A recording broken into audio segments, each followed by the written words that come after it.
చాలా గొప్పగా చెప్తారు. భా అంటే కాంతి భగవానుడు, స్మ అంటే స్మరణకు వచ్చుట. విభూతి ధారణ చేసినంత మాత్రం చేత ఇన్నాళ్ళు మనం ఏ పరమేశ్వరుణ్ణి మరిచి లోకమునందు అనురక్తులమయ్యామో మళ్ళీ బుద్ధి వెనక్కి వెళ్ళి ఆ భగవంతుని యందు స్మరణ నిలబడుతుంది. అలా నిలబడేటట్టు చేయగలిగినటువంటి భస్మ గోవు యొక్క పేడల నుంచి వస్తుంది. అందుచేత గోవు సాక్షాత్ పరదేవతా స్వరూపమైంది.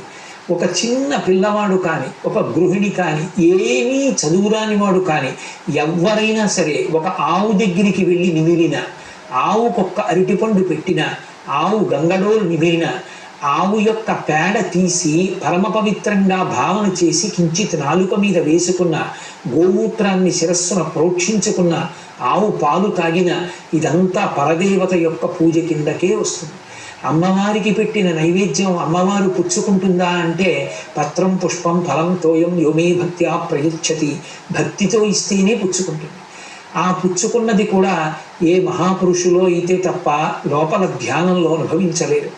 ప్రత్యక్షంగా పరదేవత నివేదనని స్వీకరిస్తున్నట్లుగా ఆనందం అనుభవించాలి అంటే ఒకే ఒక్క కారణం చేత లోకంలో సాధ్యం. ఆవుకు పట్టుకెళ్ళి మీరు కాసిన బియ్యం పెట్టండి, బెల్లం పెట్టండి, ఒక అరటిపండు పెట్టండి, దాని చేత పరదేవత స్వయంగా తీసుకొని తిన్నట్టే ఫలితం కలుగుతుంది. అందుకే గోపూజయే పరదేవత యొక్క పూజ. అందుకే ఏ పీఠంలోనైనా గోపూజ చేసి తీరుతారు. పీఠమేమి, ప్రతి ఇంటిలో యథార్థానికి గోవు ఉండాలి, గోవు రక్షింపబడాలి.